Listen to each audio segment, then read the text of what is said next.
Now, of course, this is the final match of the evening. Wherever you guys are currently tuning in from, the M2 World Championship will draw to a close after this sort of takes. Of course, we've already seen a few things here. Esmeralda, ban. Matilda, ban. No Diggy, no Yishinshin. Boys, what are they going for in this match? At this point in time, oh, sorry, go ahead. Is it still going to be the Claude? Because that is it still going to be a Claude ban? Because the truth is, if you let it slide, Burmese Ghouls, that is an auto pick for the first phase of pickings. But if you think about it, if you give the Claude to this to Burmese Ghouls, then probably you can just get 2 power picks on your side and just try to adjust from there. Well, let's see what it's going to be, because the Burmese Ghouls are going to be opted. Hey, guess what? Brody and Claude on the table, up for grabs for either side. So no matter what, the Burmese Ghouls have to choose one, and I'm feeling like they're going to lean more towards that Brody after that, after their previous game in Game 6, getting absolutely destroyed by the amount of scaling this particular hero has. And there we go. It's going to be the Boxia as well as the Claude. At least they're getting the Claude coming in, so it's kind of like a trade-off in this sort of sense. But, you know, I'm pretty sure that Leo has to say about scalings coming in. Yeah, no, Burmese Ghouls, they're getting it in spades. After the Brody, they get the Lunox. They're waiting for one more lock-in. And if I were to read Bren Esports' draft right, they have to focus on Lusty next before banning comes in. And right now, Burmese Ghouls, they field Lapu Lapu. It's been a while since we've seen Lapu Lapu. I think they really are going to try and help this Lapu Lapu as much as they can if it does go in towards that Boxia lane. And I mean, it's only natural for Bren to say, hey, Lusty, you've been doing such a good job on this cho. Take it again. As we move into the second part of the pick ban phase here, this is going to be pretty difficult because both sides are lacking in certain areas. Another offlaner is missing. Their junglers have been pretty much decided. The support's kind of still up in the air. Yuzhong could be a ban here for the side of Burmese Ghouls. Like, you pick a Lapu Lapu. Yes, you would want to head up against a Yuzhong Lapu Lapu setup that's going to be 50-50. But if he does have the backshot on his side, that makes all the difference. That's definitely something to ponder about. And, you know, there's still a few more bans to also consider about. Sylvana, past few games haven't been prioritized at all. So, do you think there's a possibility for that as well? Yeah, Burmese Ghouls might, just because Lusty is on his choke. Yeah, I would think that they could go just for like a full-on pick composition for the side of Bren, but I feel like it's more likely that Bren is going to ban. They banned out the Jawhead, so obviously the Sylvana is going to become close second here, because again, that's how the tier list goes when it comes to these supports, especially on tournament meta. Both ultimates super, super effective. So now maybe is left hanging. Maybe is wondering, what am I going to play next? What other tanks or similar heroes can he play? And so far, Burmese Ghouls have seen success when they are put up against the wall like this. Last ban from the Ghouls is going to be Farsa. And Bren Esports have one more. Ooh, looking like a great side lane Aerith. It's Few who still does not have a hero here. Yeah, and I think Few is kind of okay with this. He's got a plethora of options overall. I mean, they're not exactly the best, may not necessarily be the most meta, but the Burmese Ghouls here, if they could limit him even more, because they've been trying to match him pretty much the entirety of the game. They've been matching Bren Esports in their draft. So if they can narrow down on what exactly Few wants to take and put him in an uncomfortable spot, they might be able to abuse. Burmese Ghouls, they need a tank and a gold lane. Will they go for a double marksman? Double marksman is risky, but could be. Oh boy. The hard counter for the Oh boy. What? Wow. Wow. At the last possible moment, Burmese Ghouls, they still have something up their sleeves to surprise us. Hey, if you're going to win a championship, you need to be unpredictable. you gotta need to bring a king in. and you gotta be styling. I mean, this is pretty interesting because it's working similarly to Diggy, where it's just going to shut down the mobility coming in from Bren Esports. They have a very clear escape mechanic with this, and Bren Esports, they have no way to really get in onto the fight except for Baxia, and he won't be able to get out. So tight corners, what used to be Bren Esports' favorite place in the world, now Burmese Ghouls will start to dominate here. They do have an in. If they get it right, the diversion from the Luoyi, but it's so high risk, it's so high concept at this point. Exactly. Tight, narrow jungle. Nah, don't fight there, Bren. Burmese Ghouls, if you look at it, if they don't finish the game early, the scaling is going to favor the side of the Philippines, Bren Esports. Yeah, I honestly really like this Loyi. We haven't seen that Loyi in a while now. Now, paired with this Baxia, you can definitely go even more places that the Baxia could not reach. So with that being said, this is our very final game. It is best of 7 in the AM2 World Championship 2020. Who will be your champions right here? Pop it in the chat. And if you guys are in the cinema, make sure you scream it out loud. Is it Burmese Ghouls? Is it Bren Esports? Back and towards the land of Dawn for our last match here. Casters, it's been a long day, but we need a champion at the end of the day. We do need a champion. Burmese Ghouls, Bren Esports. One last game. One last showdown to show who is going to be sitting up here on top. Bren on the red side, Burmese Ghouls on the blue. As they take this nice and slow, they don't go with a buff start and immediately look to clear the mid wave. And, you know, overall, as we were kind of talking about how the matchups are going to go, we can already see how the lane priorities have been given over to either side. Again, Ruby DD with the rogue off meta pick, Grok. This is the lethal Grok in Game 7. Ooh, it's risky, but we've seen it work before, and now the question really does come down to whether they get a catch onto Few. For now, it's looking pretty good, but Flapteezy going in pretty hard, but Kid, nobody having the execute at the end of the day, so they're not going to go for the dive. Okay, so the Luyi pick on Few will just keep people from Burmese Ghouls, let's say, poked as much as possible. The damage will be consistent. So Burmese Ghouls, there might be times here when they are going to take objectives that they would just opt to go for that just because they don't have full HPs. It's not even just about the full HP. Yeah. It really does come down to who is going to win this level 4, and it is leaning more towards the Burmese Ghouls, but under specific conditions here. Because Bren Esports, overall, you look at their composition, it's like, yeah, this makes sense. They go in, they take the fight, full team fight, plenty of AOE damage, lots of magic damage, got a pick, got a Lusty with that pick. It's almost perfect. But then you look at Burmese Ghouls, and you see the King's Calling, and you're like, ooh, that's kind of a problem, because if we count the number of mobility skills and spells coming out from Bren, that's at least 4 of them. Actually, that's at least 4 of them, yes. Yep. So again, great read here by the Burmese Ghouls, playing the reactionary lineup despite being on blue side. The genius mind of Coach Panda here in action now. Turtle started here by Ace, and he's going to put a few beads on it. Again, Brody doing well for Bren Esports in game number 6, here game number 7. How the tables have turned. Now the fight has begun inside the river. Order Brilliance now popped here by Kid. He wants out. That's 1 ult counted down for each side as the Puissance is in. For Flapteezy, they disengage. Okay. I mean, Kid can't switch over the Chaos Darkness anyway, so still he is going to be relevant in this turtle fight. Games take longer, then that means it favors the side of Bren. Now, look at that magnet, the yin and the yang.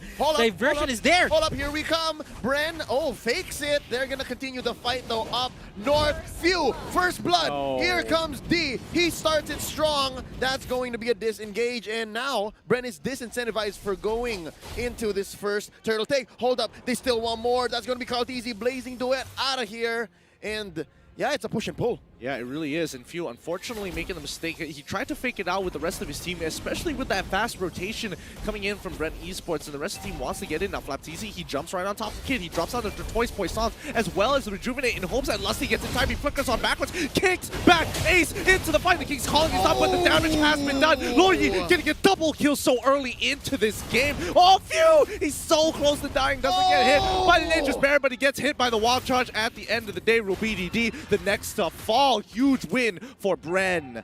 And Bren Esports they are finding the trades. Burmese Ghouls not backing down. And you could see a lot of things working to the side of Bren Esports there. The kick on Ace was perfect. That's just what they needed at that certain point in time. The exact target. Now, quick item check before the 5-minute mark. That's already tough boots onto Lusty. Carl TZ picks up the Raptor Machete. He uses the ult to disengage. That's 2 chasing down onto him. And look down bottom. This is actually some pressure onto Ruby DD. I think Bren Esports have had it with this surprisingly lethal Grok. Yeah. This is the first time that we see him hugging the turret. I mean, they have to make sure that he doesn't get too far away here. Because, again, Grok with the power of nature, very annoying. Oh, he gets hit by a lot of bullies here as well as the Chrono Finisher as well. But now they're trying to jump on top of Rebo. Oh, they almost catch him as well, forcing him to use the Purify. And the rest of Burmese Ghouls, they pull back. Big plays. Ooh, Faptizi, what happened? 1 HP? I guess he was dueling with the 2 up top. And, Lapu Lunox. he calls it quits, yeah. Lapu Lunox is just hold way up. too good. Blazing duet by Carl TZ. Yeah, down goes maybe. Kid can't answer back. Interesting entrance by Bren Esports, and right now they're trying to go for this push, looking for a conversion. Ace puts a few beads, gonna be popping the torn apart memory from here on very soon now. Oh, nice wild charge here by Ruby DD, and they decimate Bren Esports from underneath their own tower. 3 for none. The Ghouls are feeling it. They are pouncing back. They're looking to really turn this into the Raw. And D, he knows that he has to throw himself under the fire. And Flaptz, he's going to be dropping. Oh, he gets peeled Nice back. move. It's a great pull, but he does force out the Rejuvenate. And nobody can really deal with him thus far. Not enough damage. Can he get the Cyclone's Eye in time? He gets hit by the stun. Maybe steals the Cyclone's Eye, but Flaptz, he's like, nah, Shield Unity, and I'm rolling out. Okay, this is one of the things that Burmese Ghouls is really good at.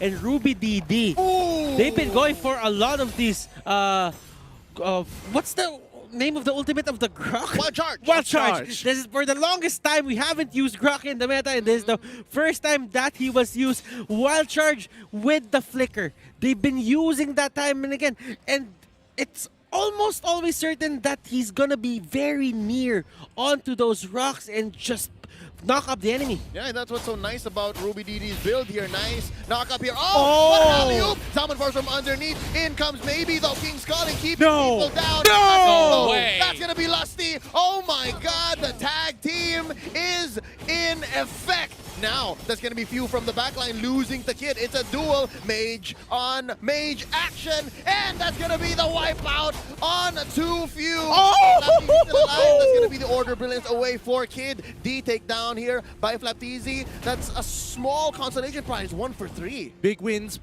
all across the board for the Burmese Ghouls. They're very happy with this trade at the end of the day. They should be holding on for Bren Esports, Burmese Ghouls. This is going as the way they planned it. They get pickups, they get kills, they control the mid-game, they make the most out of Ace, mid-game spike. That's it. Oh no! Kid gets caught in by Flapteezy, and here comes Ruby DD looking for a target. That's gonna be a miss. A rotation in by Few, and this is Bren Esports pressuring the lane. So far, so good for the Burmese Ghouls. They're winning these fights, but just the same, Bren Esports are finding pickoffs where they can and pressuring the map. Look at this, a push by Rebo. Yeah, they're literally, I mean, both sides are literally looking for those flanks, getting behind the tier 1 turrets and going for these heavy dives. But maybe that King's Calling is super effective against Rebo. Rebo has to be extra careful in that King's Calling. Purify ain't gonna save him. Look at the Enchanted Talisman even being used here for Rebo, and that is quite unusual because a lot of the Harriet side laners are going for the Calamity Reaper and the Feather of Heaven. Yeah, Flapteezy here senses something. Oh, nice pull by maybe. That's going to be the Tortoise Poissons. And as well, I believe the Revitalize dropping here. But already 2 big ticket resources gone for Bren Esports. Well timed for the 30-second turtle coming up for Burmese Ghouls, the very last one. They'll have their ultimates at the end of the day. And I think I did see Rebo actually purchasing the Calamity Reaper first. So don't worry about that. The Talisman, Enchanted Talisman came in a little bit later. Lusty, he's going to be looking for an opportunity to kind of, secure their position around the turtle, so they have first dibs for now. But Ruby DD says hello to Few, and Few now under a lot of scrutiny here. The King's calling down right in the middle of the lane here. Nobody from the side of Bren Esports wants to walk forward, so it's going to be a free pick with no returns. Maximum efficiency. That is the best use of King's Calling. You see how it fits the circle down the middle right so perfectly? And that's exactly what Maybe is doing here. But hold up. What's this? A nice trade for the turtle. Bren Esports lets it go. It's not come in time. But then again, you have to think about what they did there. Here we go. Wild charge by RubyDD. What a bait. That's Caldisi taking him down. And the life bars are dropping. FlapDD shut down by Ace. And the fight continues. Where do they go? Diamond Force already expended here by Rebo. And that's both teams backing off. Lusty looking for more.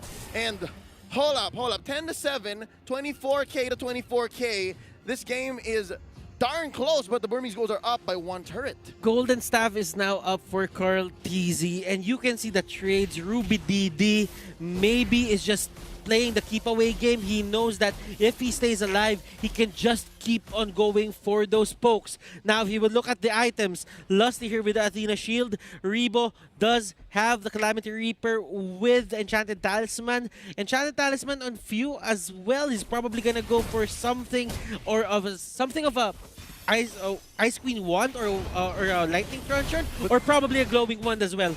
Yeah, those are some pretty good shoutouts there, especially... Oh, wait, D, he's in a lot of trouble. He's going to die here. There's nothing much he can do. He's going to get run down, especially with the amount of movement speed that he has in FlapTZ just to secure the kill with the Shield Unity. But now, rotation is going to be placed in the middle just so they can steal away the orange buff again. And then, unfortunately, FlapTZ is going to be, hey, I'm the carry now.